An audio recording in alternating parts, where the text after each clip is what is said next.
Quality learning happens when your students see relevance in their learning, are actively engaged in their learning experience, and are able to transfer their knowledge and skills. Well-designed conclusions implemented at appropriate junctures of a learning experience actively get your students to reflect on and to make sense of what and how they have learned. This helps your students to consolidate and to internalize their learning while preparing them to apply their learning in subsequent learning segments or lessons. In this video, we will share 3 guidelines for designing an effective conclusion to a learning experience to bring about quality learning. Guideline 1.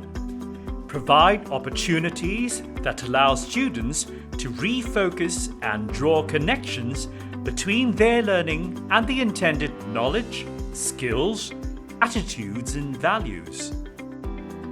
An effective conclusion should provide opportunities for students to refocus and to draw connections between their learning and the intended KSAVs to ensure that the knowledge constructed by the students remains relevant to the lesson's objectives. You can help to facilitate this by getting your students to monitor and evaluate how much they have learned what has been taught in the lesson against the intended lesson objectives. This will help your students gain more awareness of what they have learned and of what their learning gaps are. Guideline 2. Provide opportunities for students to make sense of what they have learned through consolidation and application. When introducing new concepts and skills during a lesson, it is important to give students time and space to make sense of the content learned through consolidation and application. This involves allowing your students to draw connections between what they are learning and their prior knowledge. You can also provide opportunities for your students to extend their learning to subsequent parts of the lesson or topic or to new contexts. This will allow your students to develop a deeper understanding of their learning when they are able to make sense of its relevance and authenticity. In active voice, we focus on what the subject did, but in passive voice, we focus on what happened to the object. Why do you think newspaper journalists use the passive voice in their writing?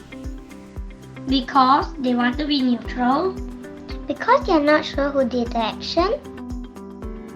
You've each made good observations about the differences between writing in active voice and in passive voice. And to gain a deeper appreciation of the subject's disciplinarity through the content learned and subsequent application of their learning. Guideline 3. Provide opportunities for students to reflect on how they have learned the content. Before we move on, let's take time to pause and reflect. When your students are provided with opportunities to reflect on how they have learned and how they have performed their tasks during the learning experience, they are more aware of and understand how they learn and their thought processes and are able to monitor their learning progress.